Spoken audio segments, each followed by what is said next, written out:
aí uns salmos, uma revista Vida Cristã, um jornal, enfim, da igreja, para recordar, né? Quando é isso aí, tela fundamental. Mas depois nós vamos falar melhor sobre a tela fundamental de que fala o hino e que nós vamos meditar um pouco nesta noite também. Pai bendito, nós nos colocamos nas tuas mãos para a meditação da tua palavra.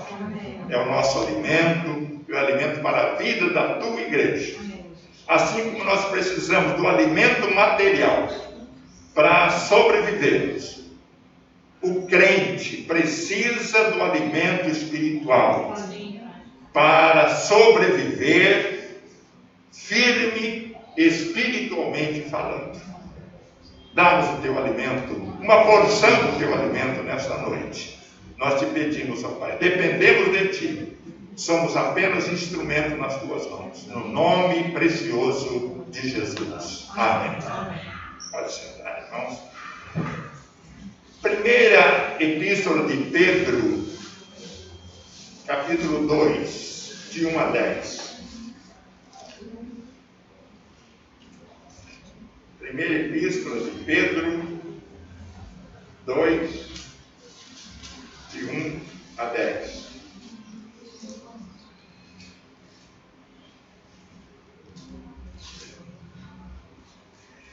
Vamos fazer o seguinte, vamos ler esse texto alternadamente, como de costume. Eu lerei um versículo e a igreja o outro.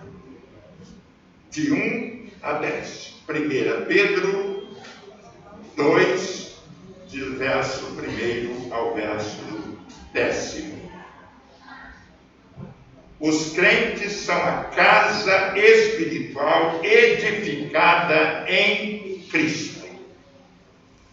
Despojando-vos, portanto, de toda maldade e dolo, de hipocrisias e inveja, e de toda sorte de maledicência, desejai ardentemente, como crianças recém-nascidas, o genuíno leite espiritual, para que por ele vos seja dado crescimento para a salvação. Se é que já tendes a experiência de que o Senhor é bondoso, chegando-vos para ele a pedra que vive, rejeitada sim pelos homens, mas para com Deus eleita e preciosa. Também vós mesmos, como pedras que vivem, sois edificados casa espiritual, para ser de sacerdócio santo, a fim de oferecer de sacrifícios espirituais, agradáveis a Deus, por intermédio de Jesus Cristo. Pois isso está na Escritura: eis que põe em Sião uma pedra angular, eleita e preciosa, e quem a vê não será de modo algum envergonhado. Para vós outros, portanto, os que credes há preciosidades, mas para os descrentes, a pedra que os construtores rejeitaram, essa veio a ser a principal pedra angular. E pedras de tropeço e rocha de ofensa são estes os que tropeçam na palavra, sendo desobedientes para o que também foram postos. Verso 9. Vós, porém, sois raça eleita, sacerdócio real, nação santa, povo de propriedade exclusiva de Deus, a fim de proclamardes as virtudes daquele que vos chamou das trevas para a sua maravilhosa luz. Vós sim, que antes não eres povo, mas agora sois povo de Deus, que não tinhas alcançado misericórdia, mas agora alcançastes misericórdia. Amém.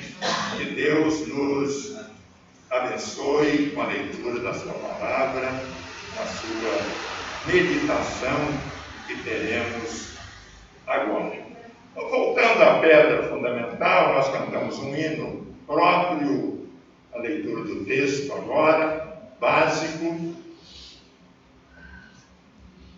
Conforme dissemos, a pedra fundamental que nós usamos hoje, ela é mais simbólica, ela é simbólica.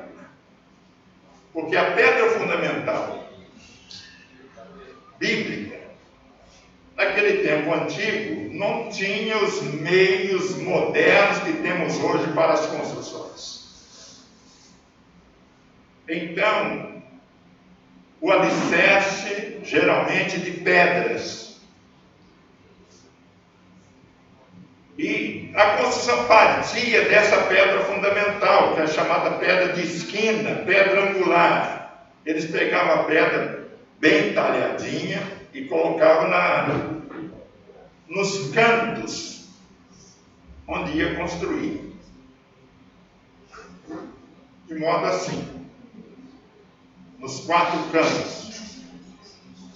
E aquelas pedras era a base para a construção do alicerce e depois o segmento da obra. Ali partia o nível, dali partia o prumo, daí partia toda a estratégia de construção, tempo antigo, mas era a pedra básica, ela não podia estar solta de um lado, pendente, fora de prumo, fora de nível, então ela era bem ajeitadinha, era a base para partir o alicerce. E Jesus, ele é chamado na Bíblia dessa pedra fundamental. E que há uma determinada igreja, a igreja romana, tendo muitas colocações que não são de fato bíblicas, baseadas em textos mais mal interpretados, dizem que a pedra fundamental é Pedro. Mas Pedro diz que a pedra fundamental não é ele. Pedro diz que a pedra fundamental é Jesus. É Pedro que diz. Este texto aqui é de Pedro. Pedro lhe diz que ele é a pedra. Jesus, a pedra rejeitada, mas eleita e preciosa, a pedra angular, da qual parte o edifício. E esse edifício de que Pedro fala aqui é a igreja, são lugares. Nós estamos fundamentados em Cristo Jesus. O nosso fundamento é Cristo. Numa mensagem, num domingo desse atrás, nós falamos, não é o Papa, não é o pastor, não é o evangelista, não é o presbítero, não é o ancião, não é o apóstolo, não é o bispo, não é o missionário, não é nenhum líder que nós devemos nos espelhar e obedecer o que ele fala. O nosso líder é Jesus Cristo. E a nossa única regra de fé que temos que obedecer é a Bíblia Sagrada. Se os líderes estiverem falando de acordo com a Bíblia, tudo bem.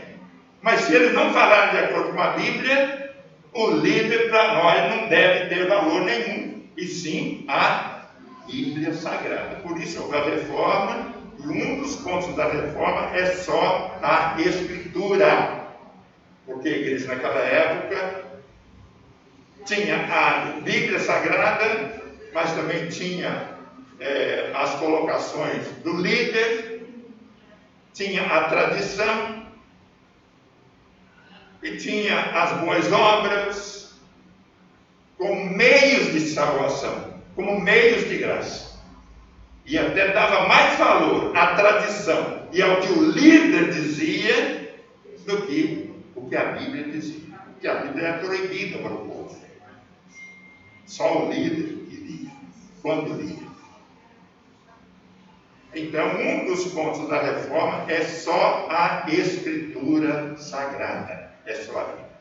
Ela é a nossa única regra de fé e prática. E nesse texto aqui, de 1 Pedro 2, de 1 a 10, Pedro usa 3 figuras para descrever a igreja como povo de Deus.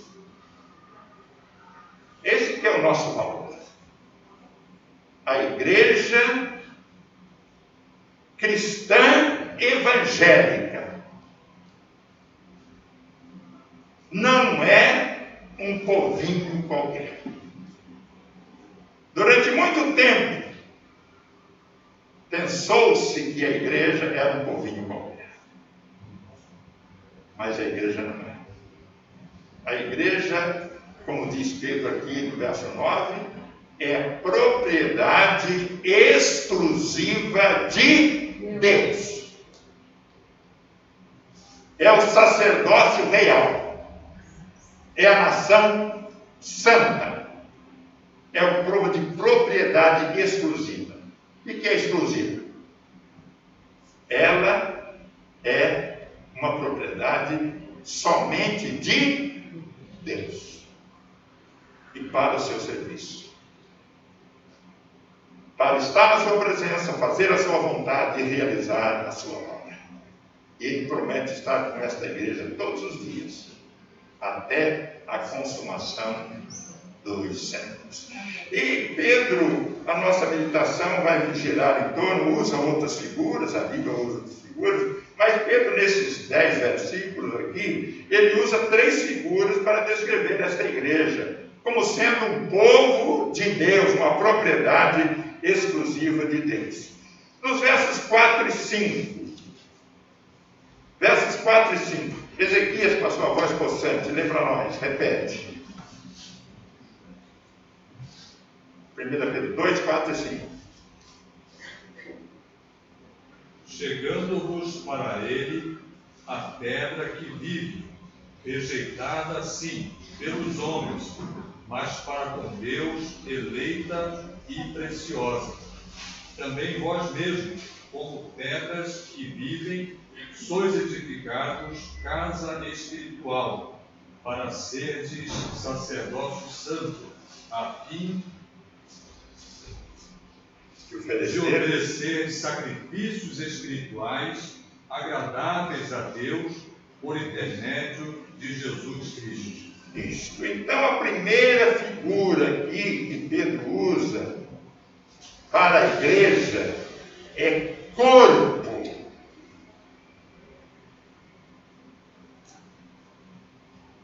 A igreja é um corpo. A igreja não é uma associação. A igreja não é um comércio. A igreja não é uma indústria. A igreja é um corpo.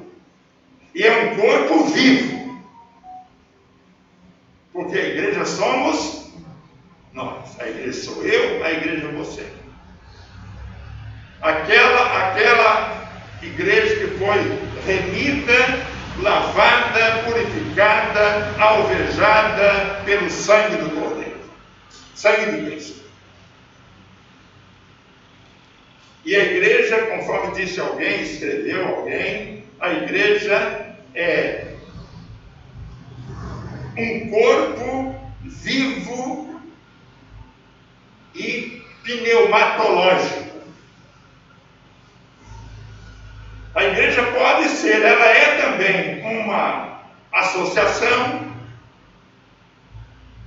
ela é também uma entidade, porque ela tem estatuto, porque ela tem CNPJ.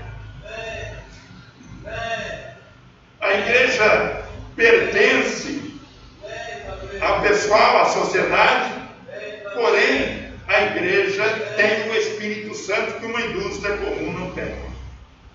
Ela tem o Espírito Santo de Deus.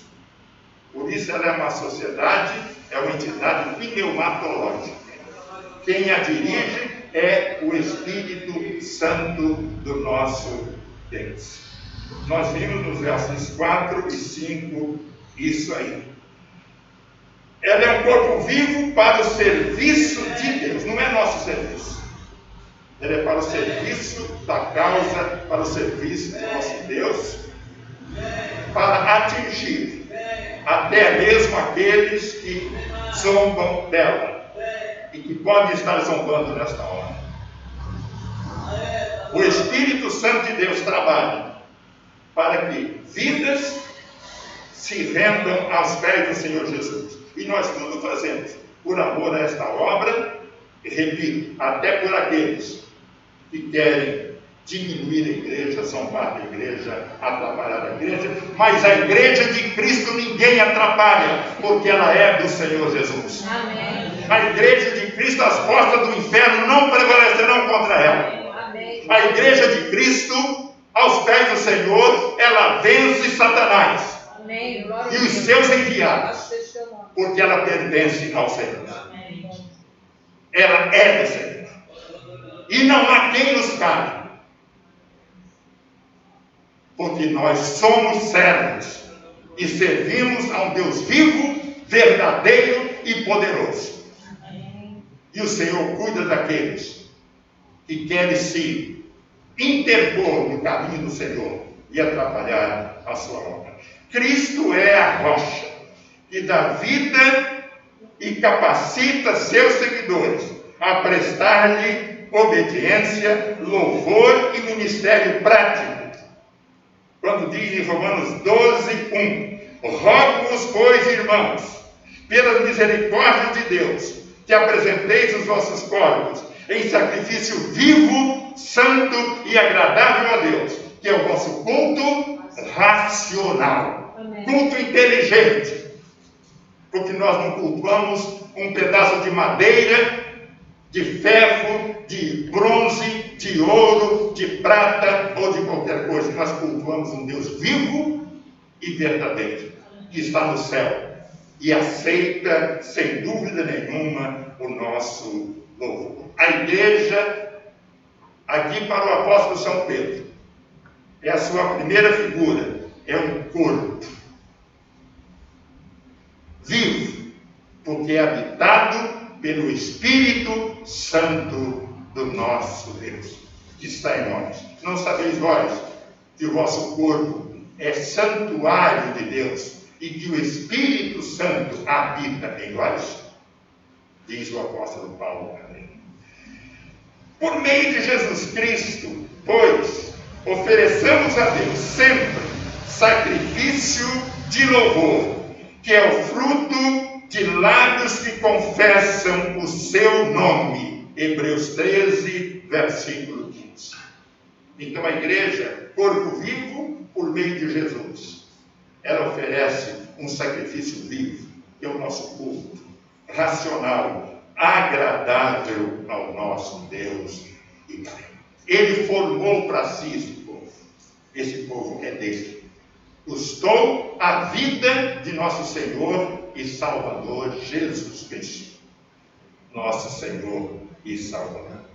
A segunda figura, porque ele tem muita coisa para falar sobre o povo, mas não é propósito e nem é possível falar sobre tudo. A segunda figura que Pedro usa nesses 10 versículos já lidos é a igreja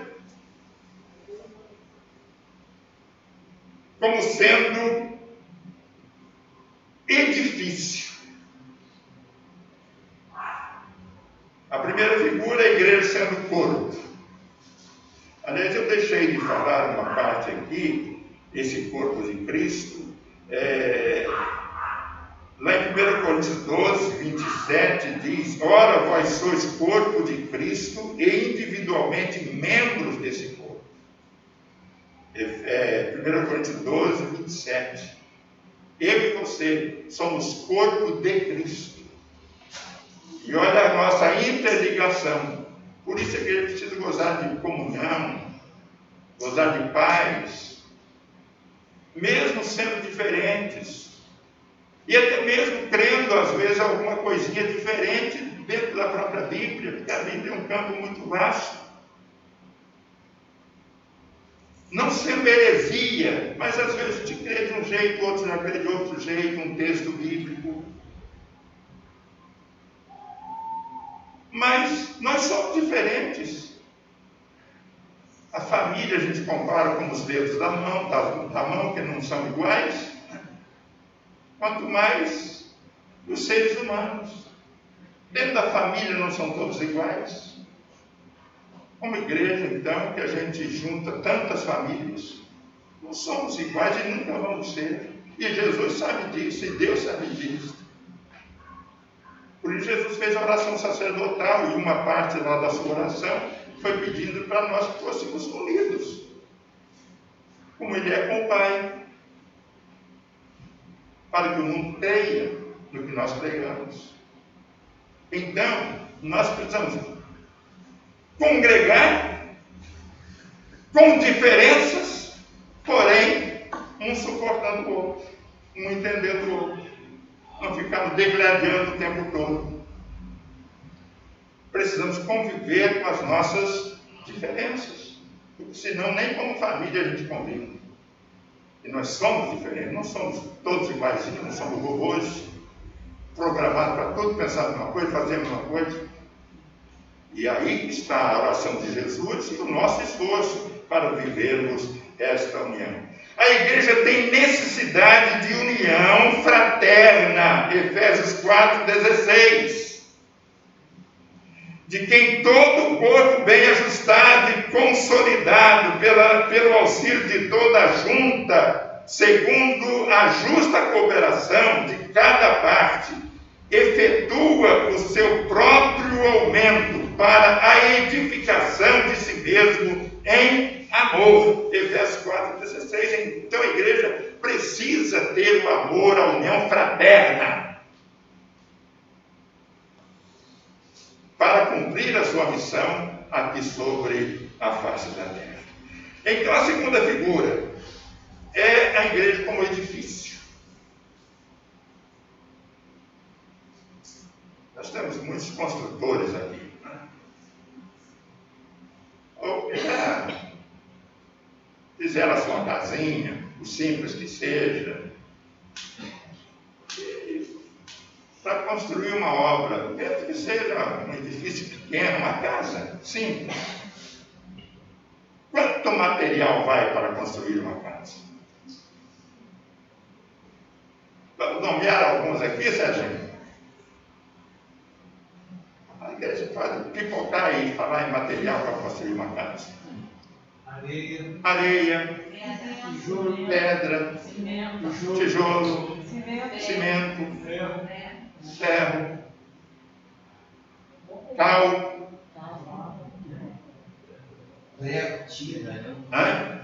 prego, mesmo sendo madeira de tijolo, mas precisa de prego, tendo madeira, sempre tem que ter prego também, especialmente na base, né, para fazer os caixotes, para colocar. Então, quanto material. Isso é igreja.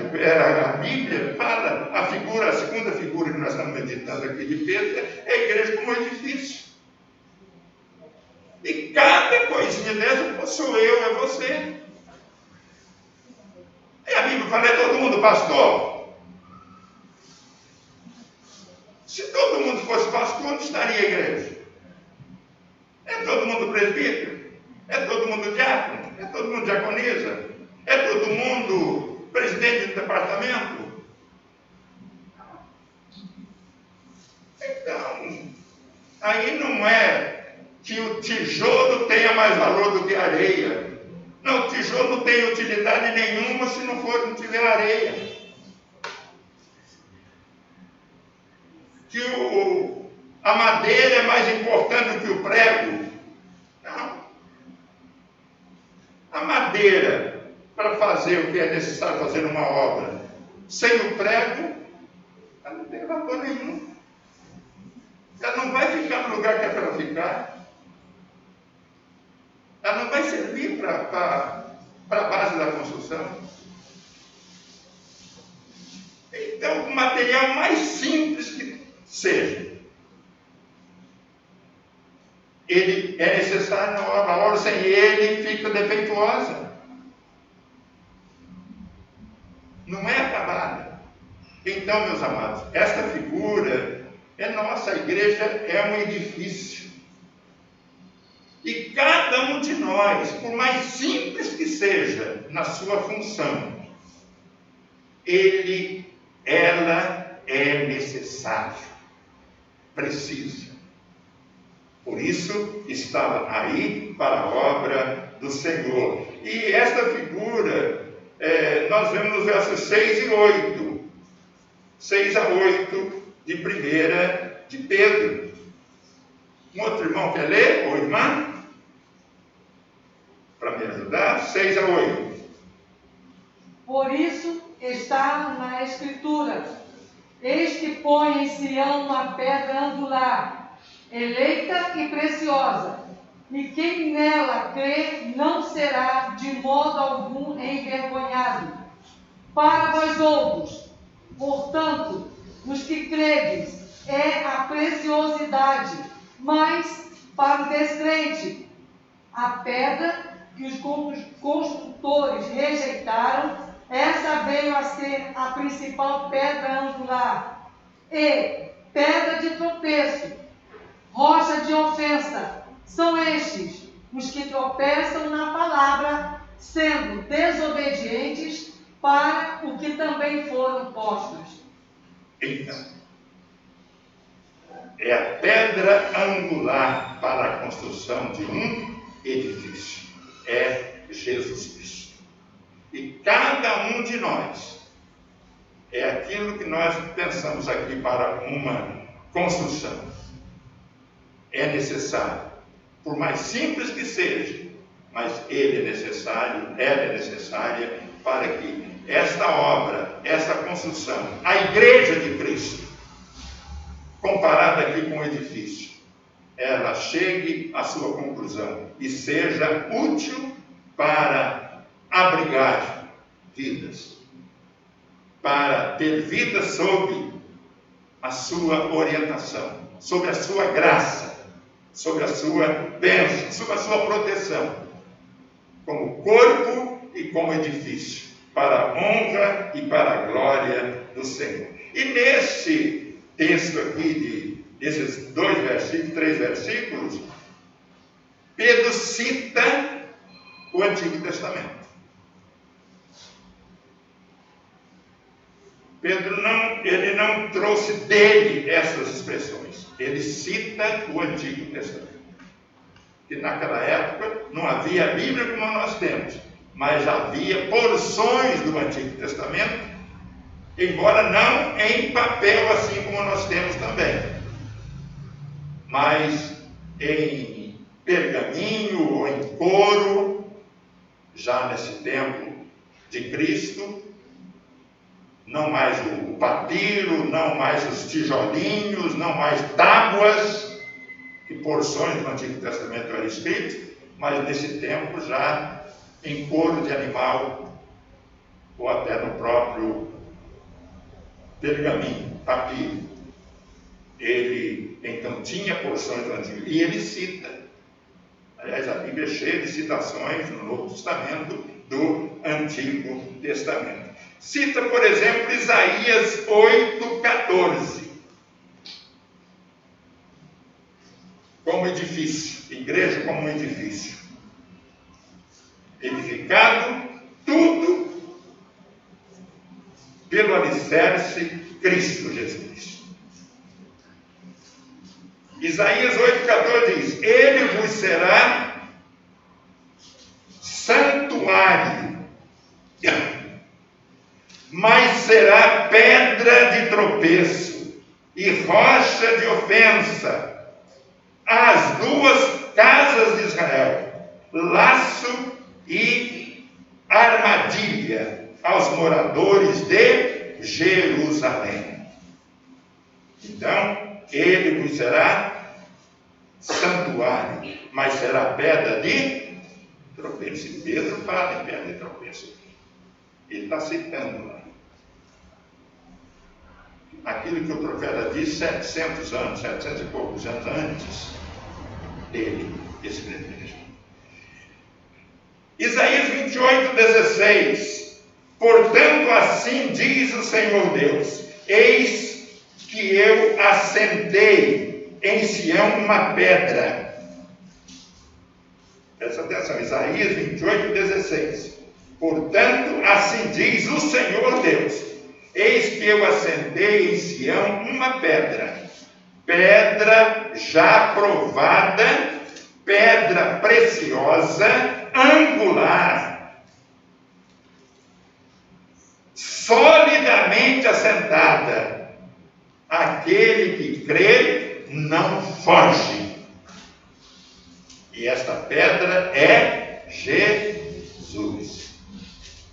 E aquele que crê nessa pedra, Jesus, não foge, permanece. Haja o que houver, fica firme. O seu alvo é agradar o seu Senhor, agradar o seu Mestre, agradar o seu Salvador, agradar o seu Redentor. Antigamente se contava, eu vi isso, acho que eu era ainda criança, uma pessoa, uma ocasião, vai a um cemitério muito rude na antiguidade, e lá tinha um senhor, um ancião, já bem idoso, em uma sepultura, chorando muito. E aí eu só quis saber por que ele chorava tanto, quem era a pessoa que estava sepultada ali, se era alguém da sua família, muito achegado, pai ou mãe. E ele disse, não, é a pessoa que eu nem conheci, mas eu estava em um barco, e esse barco pegou fogo, e o comandante desse barco passou ordem para todo mundo que pudesse se salvasse, a qualquer preço naquele tempo. Não tinha, por certo, boia para todo mundo, era tempo antigo, era tudo muito rude, mas cada um se salvasse como pudesse. Ele não ia abandonar o barco enquanto o último tripulante e passageiro não pulasse fora e não tentasse se salvar. Ele se salvou e muitos outros se salvaram, e aquele homem morreu queimado, mas não largou por dentro para o barco com pessoa não espatifar numa rocha ou qualquer coisa assim. Ele ficou até o fim, ele morreu, mas propiciou que a maioria ou a totalidade, não sei, ou pelo menos aquele senhor, se salvasse. Por isso, ele era grato a ele. Ele estava vivo porque alguém morreu por ele. Então a aplicação é essa. Nós hoje estamos vivos e vamos viver eternamente porque alguém deu a sua vida por nós. Jesus deu a sua vida para nos libertar da escravidão do pecado. Salmo 118, 22 e 23. Pedra que os construtores rejeitaram, essa veio a ser a principal pedra angular. Isto procede do Senhor e é maravilhoso aos nossos olhos. Pedra que os construtores rejeitaram. Se os construtores rejeitaram a pedra angular, esse edifício não foi construído. Esse edifício, se cresceu com defeito. E com risco de desmoronar, como muitos edifícios hoje, mal construídos, vêm abaixo e muitas vidas se perdem. Recentemente, tem história disso no Rio de Janeiro e em outros lugares. Então, aqueles que rejeitaram esta pedra angular, esse edifício não foi avante. Mas a igreja aceitou a pedra angular. E esse edifício perdura, prevalece, com todo o ataque do inferno, mas há uma promessa que acompanha de que as portas do inferno não prevalecerão contra a igreja. E a terceira figura que Pedro usa aqui para a igreja. A igreja está nos versos 9 e 10. A figura de uma nação. Então a primeira figura é corpo vivo. O Espírito Santo habita nesse corpo. A segunda figura é um edifício. Muito material para que ele seja concluído. E a terceira figura e última que vamos meditar é a igreja como uma nação. Versos 9 e 10. E o 9 é muito conhecido, muito citado.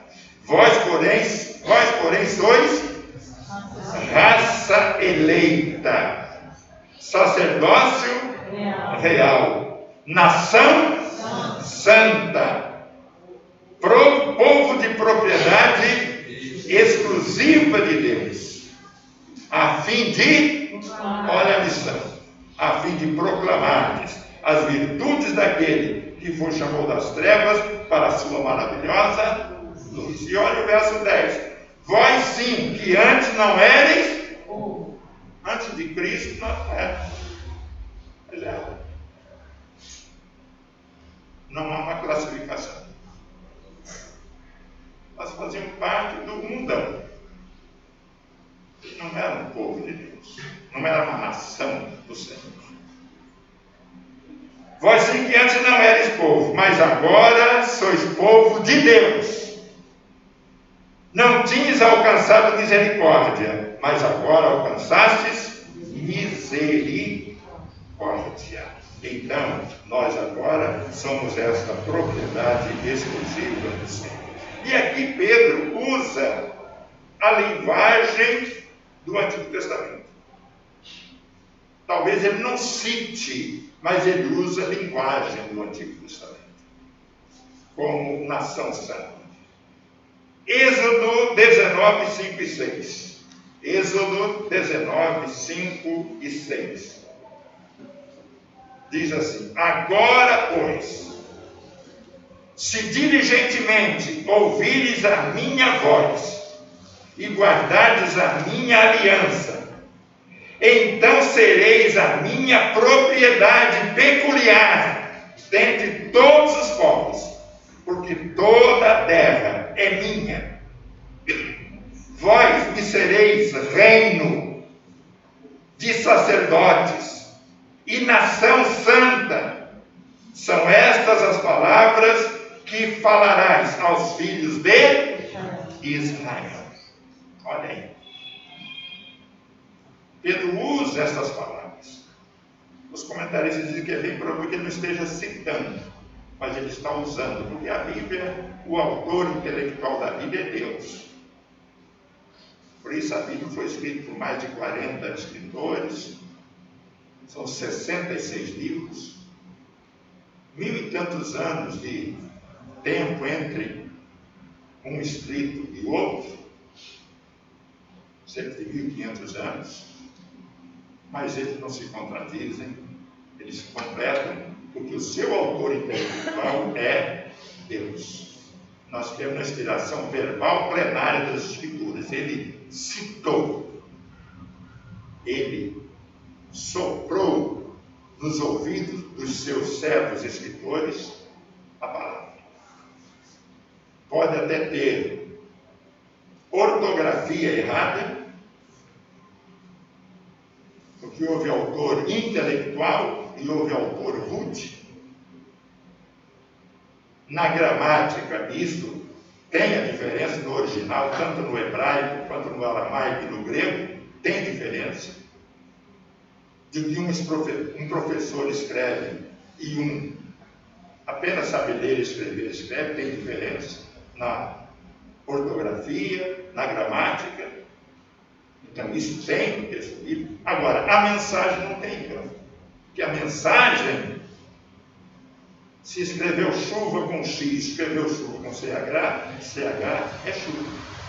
Então a mensagem não tem erro, porque a mensagem foi ditada por Deus. Se o Espírito Santo ditou no ouvido do escritor, inspirou, ele pode errar gramaticalmente, mas a mensagem não, porque a mensagem foi Deus quem ditou. Então esse texto fala muito bem, Êxodo 19, 5 e 6. Agora, pois, se diligentemente ouvires a minha voz, e é para nós hoje, e guardares a minha aliança, então sereis a minha propriedade peculiar. O que Pedro diz no versículo 9? Povo exclusivo, propriedade particular e peculiar do Senhor. A minha aliança, então sereis a minha propriedade peculiar dentre todos os povos, porque toda a terra é minha. Vós me sereis reino de sacerdotes e nação santa. São estas as palavras que falarás aos filhos de Israel. Mas Pedro cita para a igreja Templo da Graça. Usa também as palavras de Oséias, do profeta Oséias 2:23. Ele usa as palavras de Oséias 2:23. Semearei Israel para mim na terra e compadecer-me-ei da desfavorecida, e a não povo direi: tu és o meu Deus. Semearei Israel para mim na terra e compadecer-me-ei da desfavorecida, e a não meu povo direi: tu és o meu Deus. Nós não éramos de Deus. Nós não éramos povo de Deus. Nós já falamos aqui sobre os 3 povos bíblicos: gentio, judeu e igreja. Nós éramos gentios, nós não éramos judeus, e antes da nossa conversão não éramos igreja, nós éramos gentios. E o gentio era considerado o povinho lá rejeitado por Israel, que achava que era o povo de Deus único. Mas na igreja não. Na igreja a graça veio para pegar o judeu e pegar o gentio e transformar num povo especial, que é a igreja. Então o judeu convertido não é mais judeu, ele é igreja. O gentio convertido não é mais gentio, ele é igreja. Propriedade exclusiva, povo de Deus, povo do Senhor. Então, a desfavorecida passou a ser favorecida. Passou a ser agora povo de Deus, peculiar, exclusivo, que é a igreja, repito, comprada por bom preço. Não foi ouro, não foi prata, mas foi pelo precioso sangue de Jesus, nosso Senhor. Amém? Que Deus nos abençoe. Então, nós nos sentimos fortalecidos, porque somos corpo vivo do Senhor. Olha bem, nós somos o corpo de Cristo. A cabeça é Ele. Nós não somos cabeça. Falamos outro dia aqui. Textos que eram para Israel, muita gente pega e diz que é para a igreja. Não é. A igreja não foi dito para a igreja, no lugar que você pisar o seu pé é seu. Isso não é da igreja. E não acontece com a igreja. Isso foi com o povo de Israel. Isso acontece com o povo de Israel. Aconteceu e acontece com o povo de Israel. O que foi promessa de Deus para Abraão foi terra. Para a igreja não foi terra. A promessa para a igreja é céu. Um povo peculiar que vai, a sua pátria, a sua terra está no céu. Não é aqui deste mundo. Então, nós nos sentimos fortalecidos porque somos o corpo e Cristo é a cabeça. E a cabeça é que comanda. É daqui que vai para o coração. Então, se vai para o coração coisa boa, acontece coisa boa. Se vai para o coração coisa má, acontece coisa má. Cuidado. Os olhos captam, a mente trabalha, manda para o coração sente desejo. Se é do bem, é do bem. Se é do mal, é do mal. Daí, desde criança, eu já aprendi. E vocês aprenderam também. Cuidado, olhinho no direito. Tá? Não é, Ezequiel? Cuidado, mãozinha no que? Pé. Cuidado, pezinho, onde? Isso. Salvador do céu está olhando para você. Cuidado. Olho, boca, mão e pé.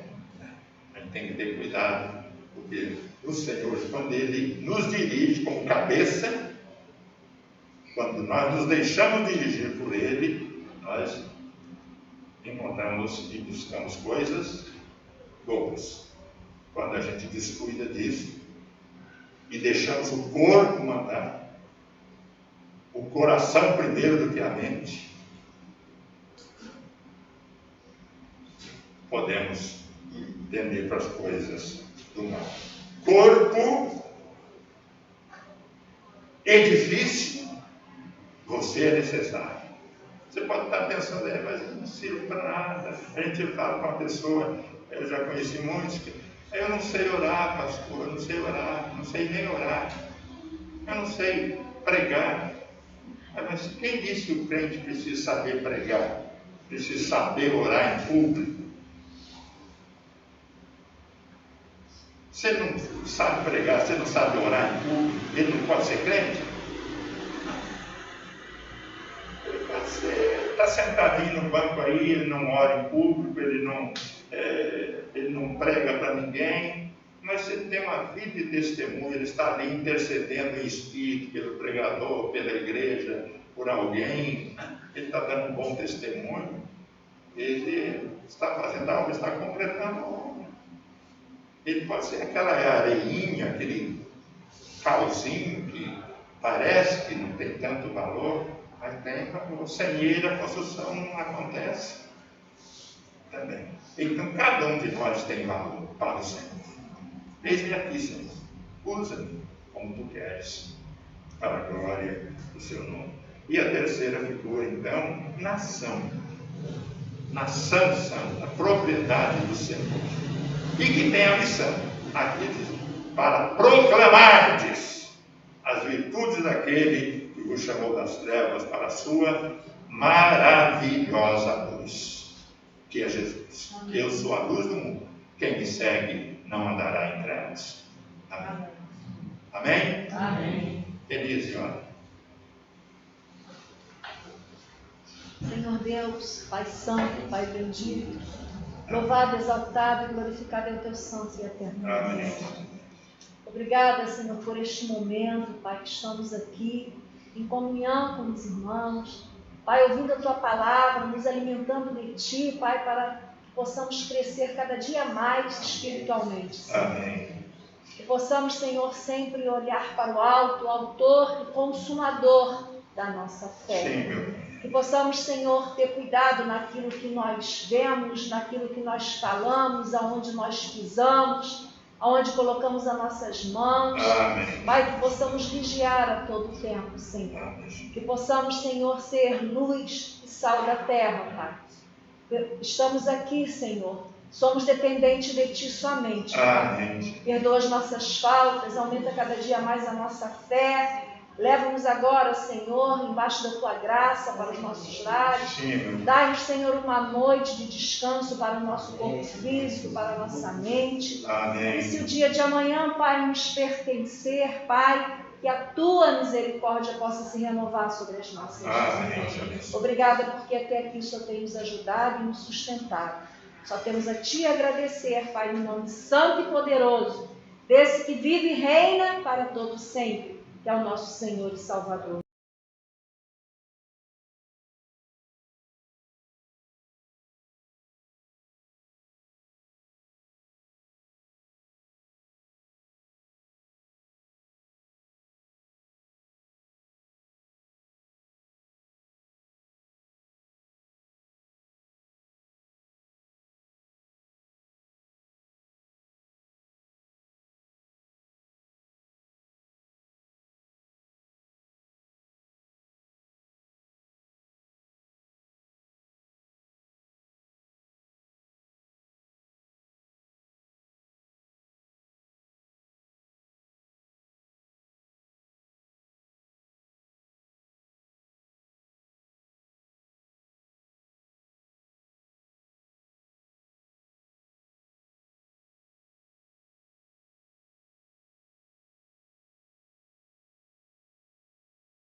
Tem algum anúncio? Eu não tenho nenhum anúncio especial. Então, irmãos, nós estamos fazendo essa experiência, começou essa semana. Os cultos vão ser transmitidos dos domingos à noite. Todo domingo à noite o culto é transmitido. Os demais, resolução da direção da igreja. Então, os demais